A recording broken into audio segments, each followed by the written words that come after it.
आरोप प्रत्यारोप, एकमेकांना धक्काबुक्की, कामकाजात अडथळा, डॉक्टर बाबासाहेब आंबेडकर यांना केंद्रस्थानी ठेवून आम्ही संविधान प्रेमी आहे असं दाखवण्यात मग्न असलेले सत्ताधारी विरोधक सध्या एवढं चित्र संसदेच्या हिवाळी अधिवेशनात दिसत आहे। संसदीय हिवाळी अधिवेशन फक्त आरोप प्रत्यारोपांसाठीच भरवलं गेलं आहे का असा प्रश्न आता सामान्य जनतेला पडू लागला आहे। संसदेत जो काही गदारोळ सुरू आहे ते पाहून आता सोशल मीडियावर देखील तीव्र प्रतिक्रिया उमटत आहेत। 20 डिसेंबरच्या दिवशी पुन्हा सत्ताधारी विरोधक पक्षातील गोंधळामुळे संसदीय कामकाज अनिश्चित काळासाठी स्थगित करण्यात आलं होतं। संसदेत जे काही घडतंय ते कितपत योग्य आहे यावरती आपण आजच्या या व्हिडिओमध्ये चर्चा करणार आहोत। नमस्कार, मी निकिता पाटील आणि तुम्ही पाहताय ऋतम मराठी। संसदेत धक्काबुक्की आणि डॉक्टर बाबासाहेब आंबेडकरांचा अपमान यावरून राजकारण तापलं आहे। धक्काबुक्कीच्या घटनेत तर भाजप आणि काँग्रेस या दोन्ही पक्षांनी पोलीस ठाण्यात तक्रारी नोंदवल्या आहेत। भाजपने राहुल गांधींवर खुनाचा प्रयत्न केल्याचा आरोप केला आहे। जर संसदेत खुनाचा प्रयत्न झाल्यापर्यंतचे आरोप प्रत्यारोप होत असतील तर भारताच्या राजकारणाचा स्तर अत्यंत खालावला आहे असंच आपल्याला म्हणावं लागेल। मुळात अधिवेशन असतंच कशासाठी की जनतेनं निवडून दिलेल्या प्रतिनिधींनी आपापल्या भागातील जनतेचे प्रश्न मांडण्यासाठी। पण इथं प्रत्येक पक्षातील सदस्य हा षडयंत्राचं राजकारण घेऊन संसदेत प्रवेश करत आहे असं चित्र आहे। त्यामुळे जनतेने लोकप्रतिनिधींना नेमकं निवडून कशासाठी दिलं आहे? षडयंत्राचं राजकारण खेळण्यासाठी की आपले प्रश्न सोडवण्यासाठी?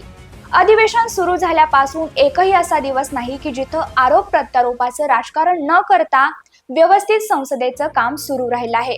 विरोधक म्हणून विरोधक जनतेच्या समस्या व्यवस्थितरित्या सरकारपर्यंत पोहोचवण्याऐवजी निदर्शने धक्काबुक्की करण्यात मग्न आहेत, तर सत्ताधारी म्हणून संसदेचं काम सुरळीत पार पडावं याकडे सत्ताधारी पक्ष लक्ष न देता विरोधकांच्या आक्रमक भूमिकेला आक्रमक पद्धतीनेच प्रत्युत्तर देताना दिसत आहे।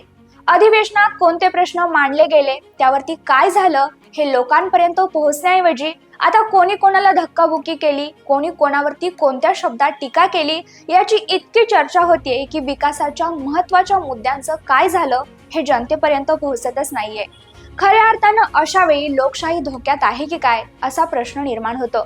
जर अधिवेशनात हेच सुरू राहिलं तर जनतेच्या प्रश्नाला वाचा कोण फोडणार? जनतेनं आशा ठेवायची की नाही असा प्रश्न देखील निर्माण होतोय। एकंदरीत काय तर कोणालाही निवडून द्या, सगळे एकाच मायेचे मणी असा सूर आता जनता लावत आहे। नागरिकांच्या टॅक्सच्या माध्यमातून सरकारकडे जो पैसा जातो त्यातून नागरिकांना अपेक्षा असते की तो कल्याणकारी योजनांसाठी, विकास कामांसाठी वापरला जाईल आणि तो वापरला जातही असतो। पण यातील मोठा पैसा हा निवडणूक प्रक्रियेवरही खर्च होत असतो। पण जिथं अधिवेशनात जनतेच्या समस्या सोडवण्याची वेळ असते तेव्हा मात्र लोकप्रतिनिधींकडून असा गदारोळ होत असतो। त्यामुळे अलीकडच्या काळात देशातील राजकारणाचा स्तर किती खालावला आहे हे दिसून येत आहे। लोकप्रतिनिधी जेव्हा पदाची शपथ घेत असतात तेव्हा त्यांच्याकडून निष्ठा आणि निष्ठेची विधानं केली जातात। मग हीच का निष्ठा असं लोकप्रतिनिधींना विचारण्याची वेळ आली आहे। भारताचे राजकारण देशाच्या संविधानाच्या चौकटीत चालते असं सांगितलं जातं, पण आता खरंच हे कायद्याच्या चौकटीत बसत आहे का याचाही विचार या लोकप्रतिनिधींनी करायला हवा। जनतेनं आपल्याला विश्वास ठेवून निवडून दिले, त्यामुळे आपण जनतेचं काहीतरी देणं लागतो ही भावना मनात ठेवून जनतेच्या समस्या सोडवण्यासाठी प्रयत्न केले पाहिजेत आणि त्यासाठी अधिवेशनातील कामकाज सुरळीत पार पडण्यासाठी सत्ताधारी आणि विरोधी पक्षातील सदस्यांनी योग्य ती भूमिका घेतली पाहिजे। सत्यमेव जयते या देशाच्या ब्रीदवाक्यानुसार आपण चालतोय का याचं आत्मचिंतन करण्याची वेळ लोकप्रतिनिधींवर आली आहे। एकंदरीत संसदीय अधिवेशनात जे काही सुरू आहे त्याबद्दल तुम्हाला काय वाटतं? तुमचं उत्तर कमेंटमध्ये नक्की कळवा आणि अशाच नवनवीन माहितीसाठी ऋतम मराठीला आताच सबस्क्राईब करा।